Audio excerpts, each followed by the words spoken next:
So it's my great pleasure to have an opportunity to introduce my research on the role of hydrophobicity on enhancement of nuclear boiling.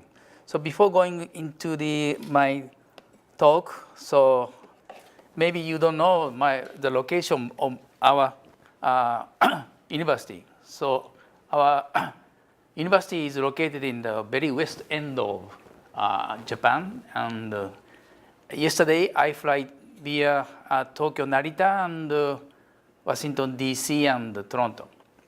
So I started at 7:20 and arrived at Washington, D.C. at 10:40 and 2 o'clock.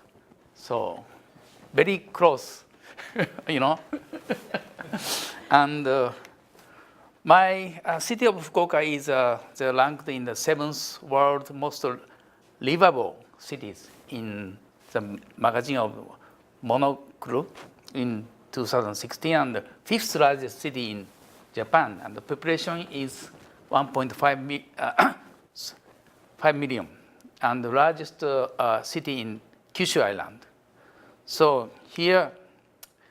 now our university is moving from downtown to the countryside. So the relocation is finishing in the end of this month. And here is a seafront, and you see, this is our new campus, very far from downtown. And here is my flat. So I'm living here, and it takes 16 kilometers directly from my flat. And here is a hotel Sushante usually stays. Okay. Anyway, so our university is founded in 1911, and this is fourth oldest imperial university. So Japan used to have the 7 imperial university, and in 1922, in the Christmas, we have a very famous guest, the Albert Einstein visited our old campus. So our old campus was very nice, but now, so we are moving to the new campus, and regarding the thermal engineering laboratories, we have several professors. So in the mechanical engineering department, we have 4 laboratories at this moment. My laboratory is called the thermofluid physics laboratory. We have 2 faculty members in this laboratory. And also, my close collaborator, Koji Takahashi, is belong to the aeronautics and astronautics. And in the Eisner, there are several professors working in the field of thermal science and engineering divisions. Okay, so in our laboratory, so mainly we are doing the research on the phase change, heat transfer, and also in some group are doing the research on high pressure hydrogen. We are measuring the thermophysical property of high pressure hydrogen up to 100 megapascal. It was a national project. And also for this is, we are using the ESEM to observe the nano and microscale phase change. So this is a service maybe provided by you. And also that we are doing the droplet evaporation research. And our new campus was very, far from downtown. When we moved to the campus, only we have an engineering building. But now, so we have these buildings, and I have 3 laboratories in the main building of the mechanical engineering, and also in the hydrogen research center, and also the Eisner. So from my office to the Eisner's buildings, it takes 15 minutes by walk. 1 kilometer. But you don't have to use umbrella. All buildings are connected. Okay.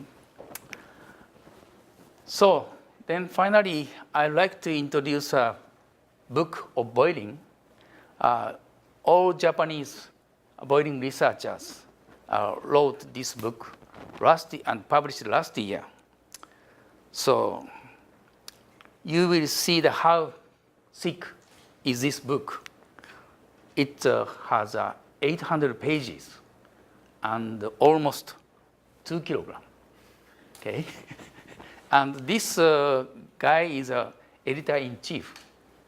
I give you his message. Buy now. Okay, so you can buy online maybe.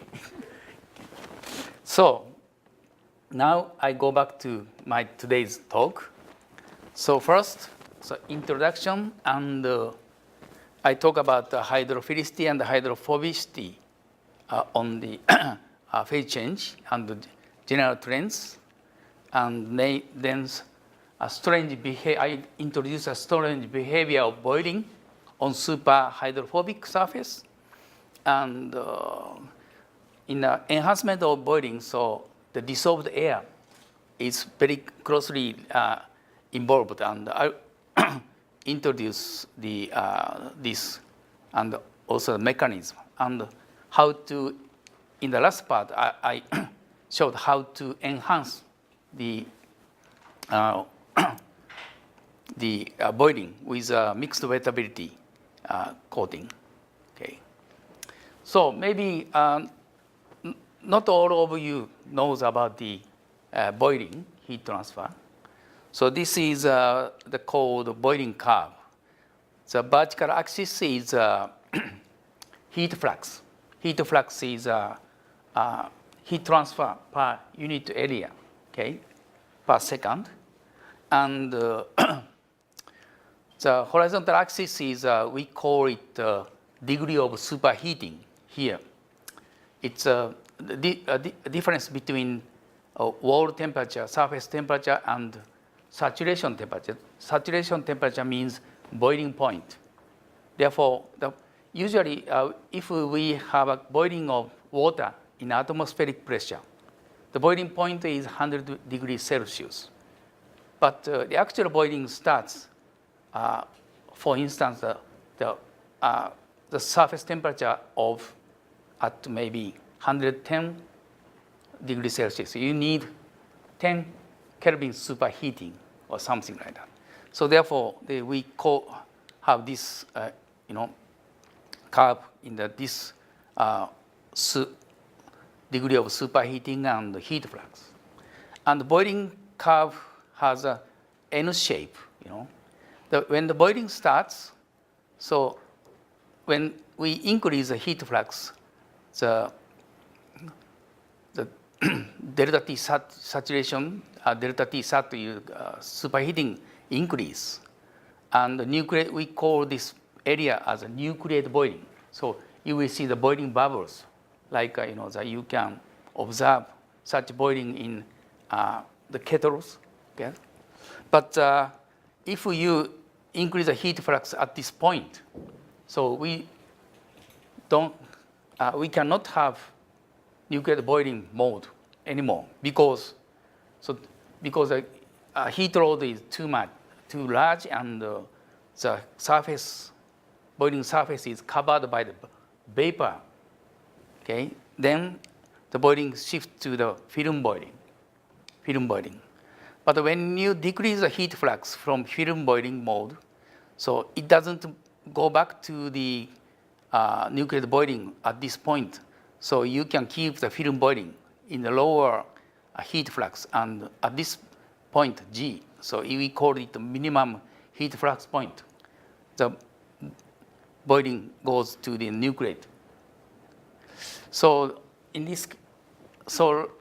like this, the boiling has a hysteresis, okay? And also the boiling is influenced by the degree of subcooling. So subcooling is so the difference between the boiling temperature and the liquid temperature. If we have a boiling in the liquid temperature is 80 degrees Celsius or something. So degree of subcooling is 20 Kelvin. Okay. So, but the hydrophobic surface and the hydrophilic surface influences the characteristics of boiling significantly. So in case of hydrophilic surface, this one, okay, the contact angle is very small. So the advantage is we can elevate the critical heat flux. This is CHF, is the end of the upper limit of the nucleate boiling. And also we can elevate the minimum heat flux point at higher temperature region. But disadvantage is a low heat transfer performance in nucleate boiling and high wall superheating at boiling incipients. So you need a high superheating to initiate boiling. Okay? For the hydrophobic surface, the advantage is you can decrease wall superheating at onset of nucleate boiling, and you can enhance the nucleate boiling. But disadvantage is the low critical heat flux. Therefore, if you combine these two, hydrophobic and hydrophilic, so you can have a very good nucleate boiling surface. And we are very much interested in the onset of nucleate boiling for the electronic cooling purpose. So usually, in general, so we need the superheating to initiate the nucleate boiling. So this part here, okay? But for the electronic cooling, so if we have a larger superheating when we start the nucleate boiling, so it causes some problem. So this is the temperature of the electronic device and time. So when we switch on this device, so temperature goes up with time. So at this point, boiling starts. Then the boiling heat transfer has a higher heat transfer coefficient. Therefore, temperature goes down like this. And then we have a stable boiling like this. So we call this temperature difference from the, the stable boiling and the initiate onset of boiling. So we call it the overshoot temperature. But usually, the temperature limit of the electronic device is 85 degrees Celsius or something like that. Therefore, if this point temperature exceeds the temperature limit of electronic devices, it will be damaged. Therefore, we would like to have this type of blue dashed curve type of boiling. Okay? So to do this, so we use the hydrophobic coating. Okay? That is our objective. Now, so I'd like to give you two questions. Okay? One is boiling can occur at surface temperature below boiling point. Then the film boiling has higher heat transfer coefficient than nucleate boiling. Is it true? This is completely the opposite to the standard textbook. But so after, in my talk, you will understand the meaning of this question. Okay. Okay. So first, I'll show you the strange behavior of the superhydrophobic surface. So we use this PTFE and nickel electrolyte plating for superhydrophobic. and the contact angle is 150 to 170. And we made an experiment on the subcooled boiling. So these are the bubbles on the superhydrophobic surface. But you see, the bubble never departs from the surface. And finally, it goes to film boiling without departing the, from surface. And also, this is so this type of coating, so staggered, coating. Then so you can create the the uniform bubbles from the surface. Okay. And in this case, the transition to film boiling is completely different mechanism from usual, metal surface. Okay. So this is another strange behavior of the superhydrophobic surfaces. So I turned off the switch heating. Then we are putting the cold water from the top. But you see, there is a vapor film there. Maybe it's the liquid temperature is around 80 degrees Celsius, and also the surface temperature is 80 degrees or 70 degrees Celsius. But we still have this vapor film.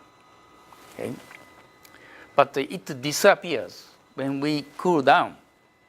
You see, this will disappear in a moment. Okay? Now it's gone. And also, this experiment is the movie from the the Nature publication, Bakarevsky. He is a scientist at the coast in Saudi Arabia. Okay, he reported for the quenching experiment of the superhydrophobic, and he reported there is a vapor film after cooling is completed. And also we observed this periodic bubble departure at temperature is at 97.3 degrees Celsius. Then, so it departs, but the next bubble generated, and 7 minutes later, so another bubble departs. So periodic bubble is observed. So the reason why we have such the vapor in a lower temperature. So one reason is like a concave surface. Okay. So because of the by this curvature, there is a Laplace pressure difference. Therefore, so the vapor below boiling point can exist maybe, but later on we found this is not the case. This is the effect of dissolved air. Later I will tell you the mechanism. Okay. So therefore, we made an experiment in this boiling apparatus. Usually boiling experiment is used with this heat transfer block with thermocouples in line to the vertical location. And so we know the thermal conductivity of this heat transfer block. And if we measure the temperatures of these thermocouples, you can calculate the heat flux, and also you can calculate the temperature, surface temperature. Okay. But this boiling experiment is a little bit different from the other one, usual one. So we use a bellows to make the to remove the dissolved air from the system. So when we under the heat transfer surface, we use this single hydrophobic spot and also the 8 hydrophobic spots. So when we have an open condition, that means air can access to the system. But before the boiling experiment, we boiled in a saturated condition for 20 or 30 minutes to degas, okay? But it's not sufficient. And in this right side is we make an experiment in a closed condition. So with this bellows, so we can remove the dissolved air from the system, okay?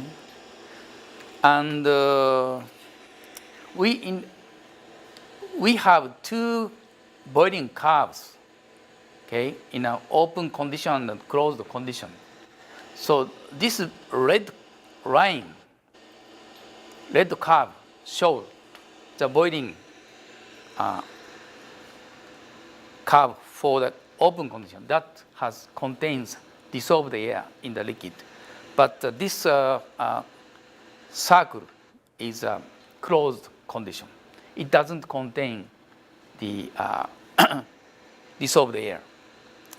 In case of the dissolved air, so its condition is in a negative superheating. That means temperature at the surface is around 97.5 degrees Celsius. You will see the bubbles here, okay? It's not condensing. Therefore, but you don't use, no, sorry. I made a wrong explanation. So this circle is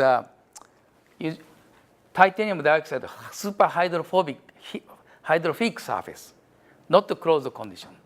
So that means I should say that, this bubbles is observed only on the superhydrophobic spot. Okay. Therefore, in the usual Kappa surface, you don't observe this phenomena. And this is the periodic bubble and growth. So the first one is 97.3, and now bubble departs, and next bubble is generating. Okay, then 60 seconds later, it becomes like this, and also the 2 minutes later, so bubbles is growing, and 3 minutes, then next 4 minutes, around 6 minutes, and soon it departs again. Okay. Okay. So you can observe this periodic bubble growth and departure. If you increase the temperature, so the period becomes shorter. Okay. But I will skip this. And this is a boiling curve for the open condition, and these triangles are closed condition. You see and these arrows indicate the onset of boiling. Therefore, you see that in the case of open condition, so the onset of boiling occurs at negative superheating. That means below boiling point. Okay? But in a closed condition, so the ONB occurs at positive superheating. That means, therefore, so we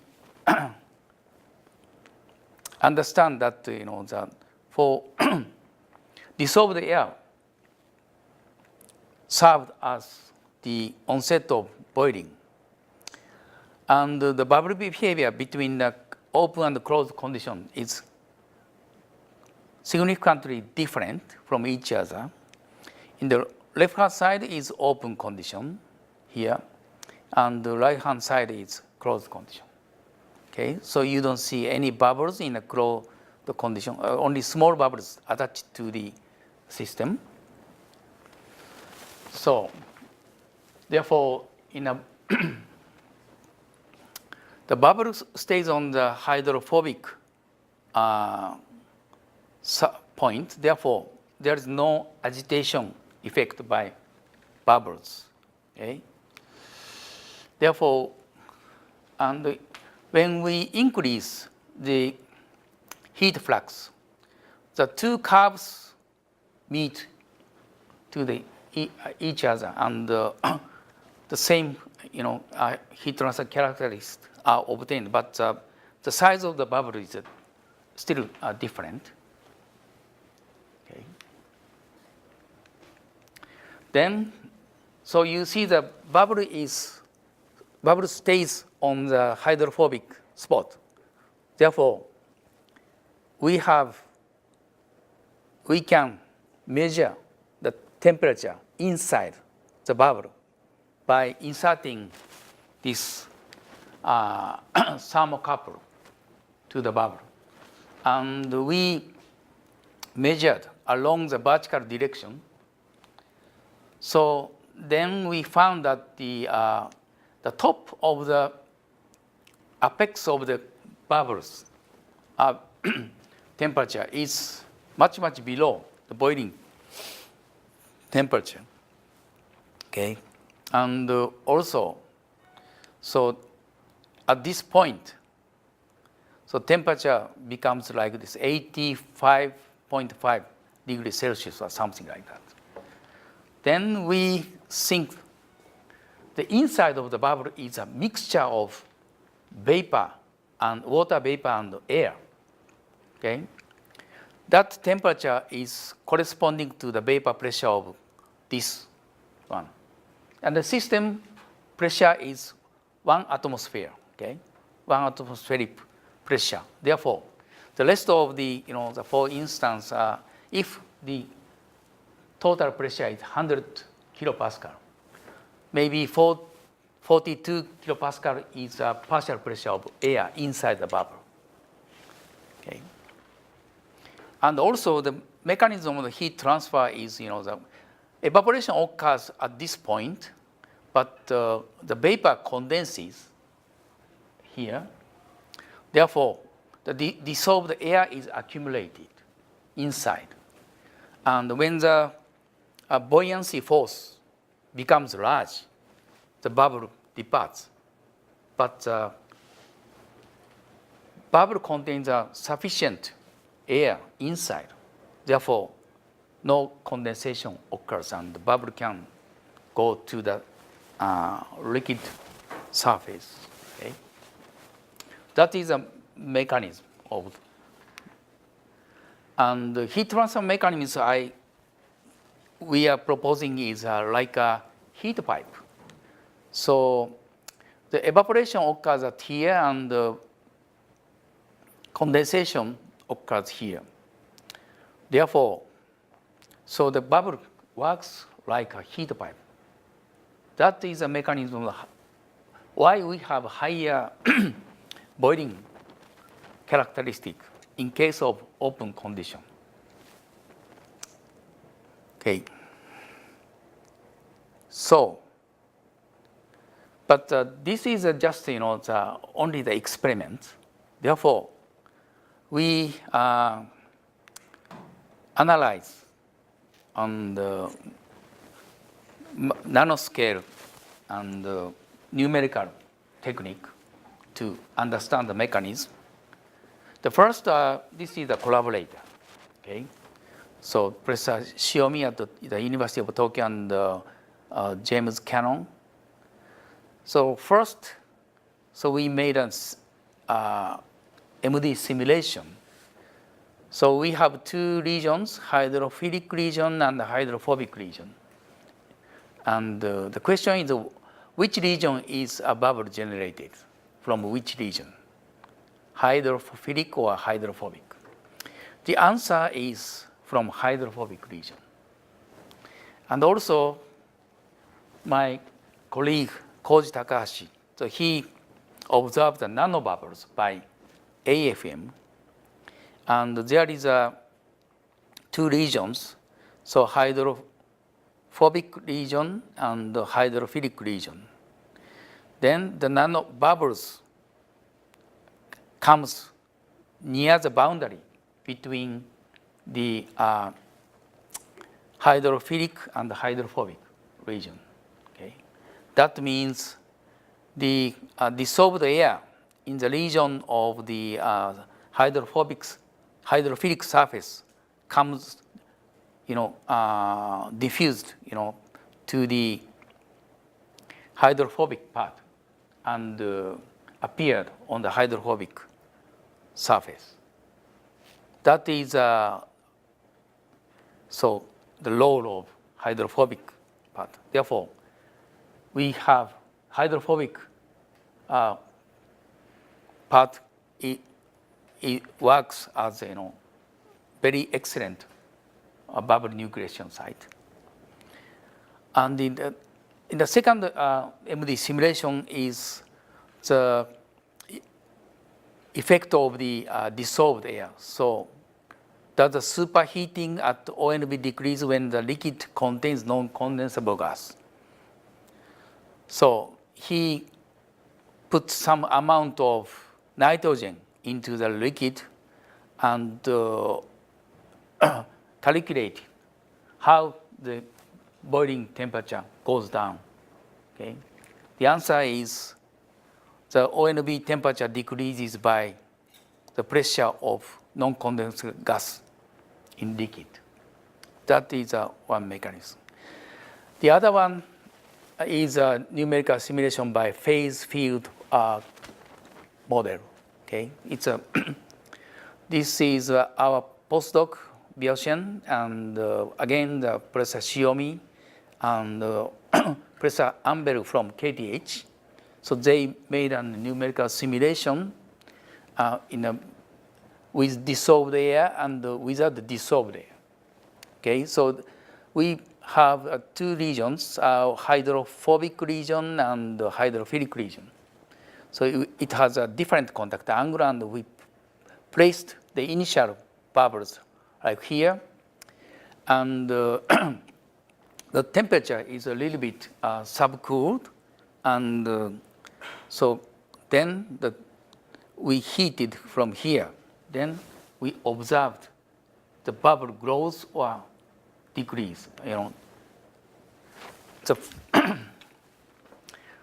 right-hand side is the with dissolved air. You see, the bubble is growing, and you see this red part is air-rich part.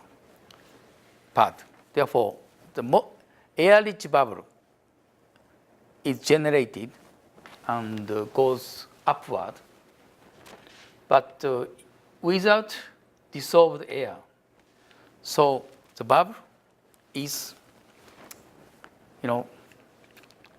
soon decrease and disappear from the, you see, so bubble is going down. And finally disappears. So this is a mechanism of the dissolved air and also the hydrophobicity. Okay. Okay. So we compared this simulation result with the experimental observation and with a similar bond number. Because in a numerical simulation, so I did not say about the condition of the numerical simulation. It's in an actual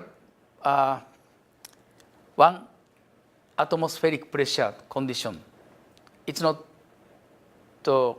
possible to simulate the bubble generation because the density ratio between the liquid and the vapor is almost 1,700.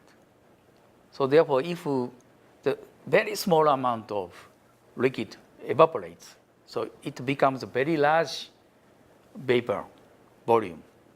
So therefore, we adjust the only the bond number, similar bond number. We compare the numerical result and this experimental result in a similar bond number, and qualitatively it agrees. The both numerical and experiment agrees with each other. Okay. So the next, so we made some mixed wettability surface. These brown part is the hydrophobic coating, and this red part is the copper metals. Or in some cases, we used titanium dioxide base coating for superhydrophilic. And we tested many experiments. So as you see, it's a checkered and spotted pattern on the copper surface. You see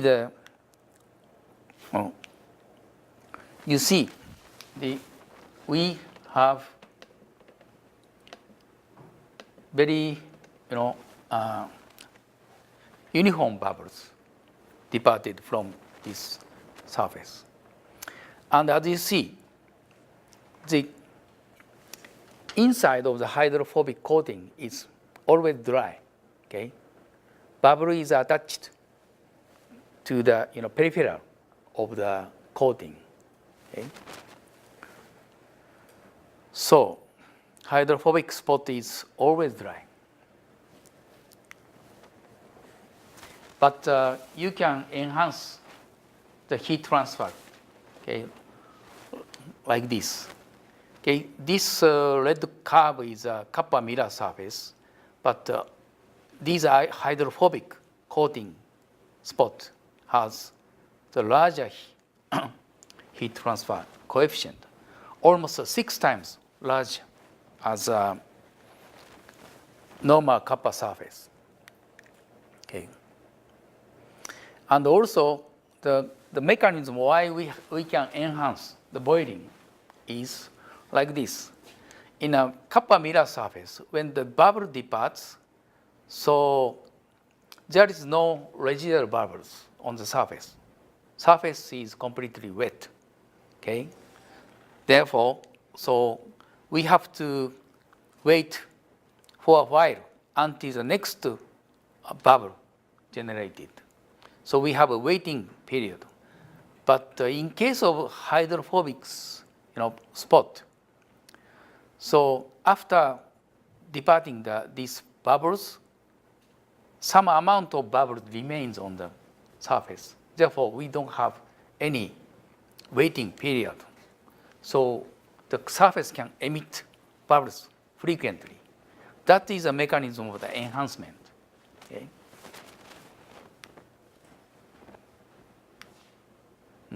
Yeah. Okay. And this technique is very effective in low pressure boiling. Okay. As I introduced, as I said in the introduced part, so for the electronic cooling, usually electronic device is should be kept at around 50 degrees Celsius. Okay? And the temperature limit of the electronic device is 85 degrees Celsius. To cool that surface by boiling, so we have to reduce the boiling point. That means reduce the pressure. Okay? But the previous study says, when we decrease the pressure, so the heat transfer performance becomes worse. Okay? Because the bubble becomes very large, and so we have the intermittent bubbles. But if we use the hydrophobic spot, we can solve this problem. And this is a result of with this boiling surface. This open circle is kappa at atmospheric pressure, and kappa at 13.6 kilopascal. That means also the boiling point is around 50 degrees Celsius. So you see the boiling curve becomes the left side, right side of the atmospheric pressure. That means heat transfer performance becomes very low.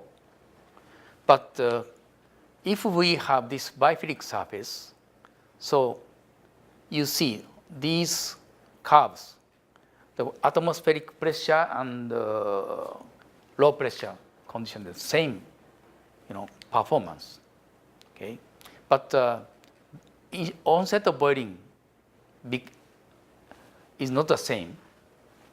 So, but you can improve compared with bare kappa surface, and heat transfer coefficient can enhance by 6 times. So this is so we compare or observe you see the movie here. This is the atmospheric condition of the bare kappa surface, no coating. And this is a mixed wettability surface. And this is a bare kappa surface in a low pressure. You see the large bubbles departs intermittently. This makes the heat transfer performance worse. But if you use a biphilic surface, you see the boiling behavior is similar to the atmospheric pressure. Therefore, you can enhance the boiling with this one. Okay. Finally, we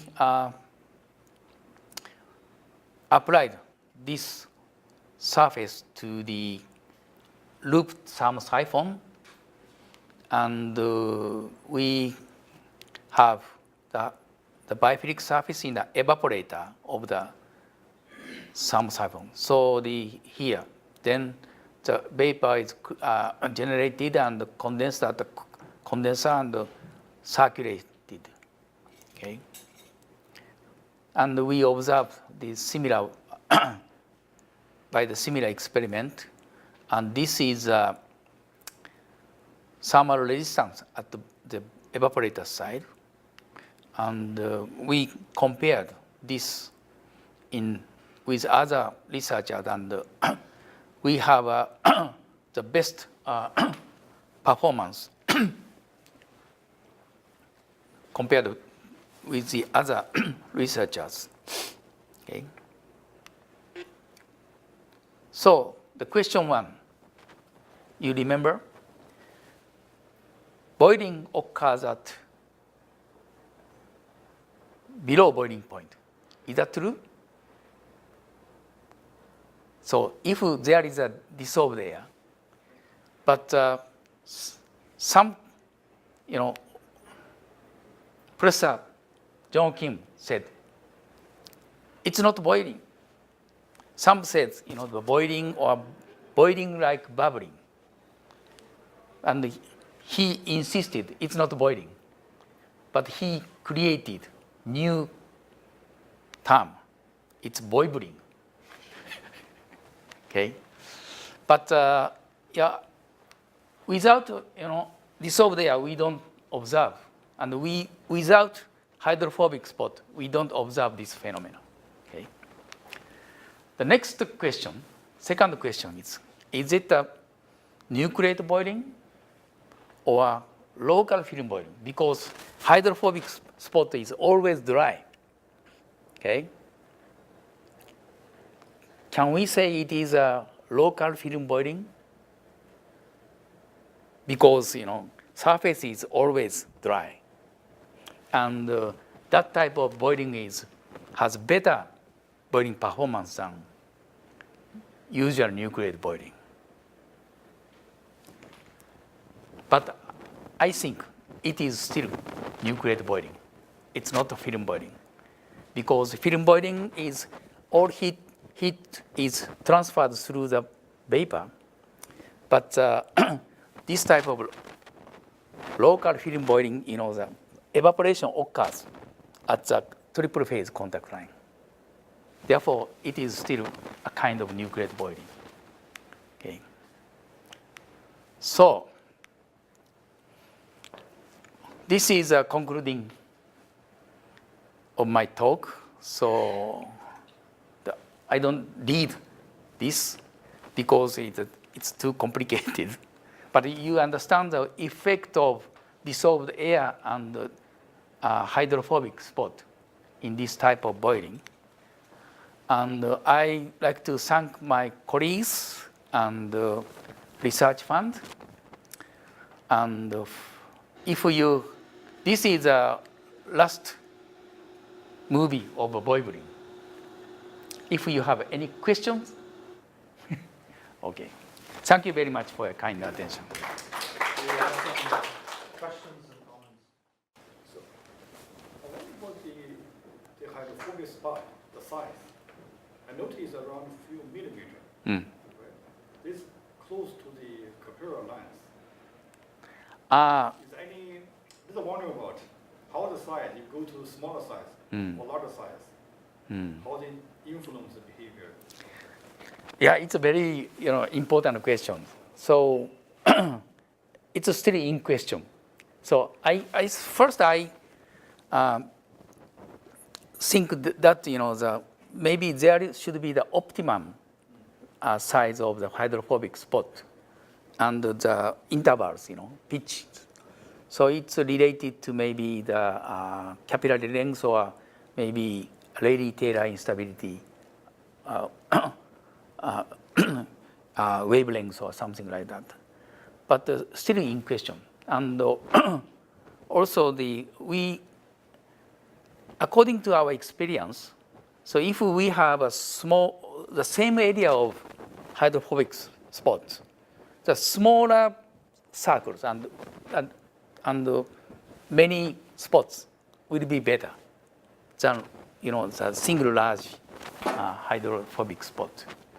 But by the coating technique, at this moment we have the coating diameter is limited to maybe 0.5 millimeter or 1 millimeter or something like that. Yeah. So we want to test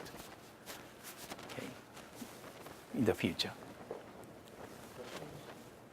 So what temperature were you able to reduce the boiling point to with the setup with the hydrophobic and reduced pressure? And would this be viable to include in, say, like a phase change cooling system for a laptop or something like that? Is that one of the applications for this? In case of application, as I said, the usual boiling temperature should be 50 degrees Celsius or something. In that case, maybe 13.6 kilopascal will be that condition. But when the boiling starts, the pressure goes up.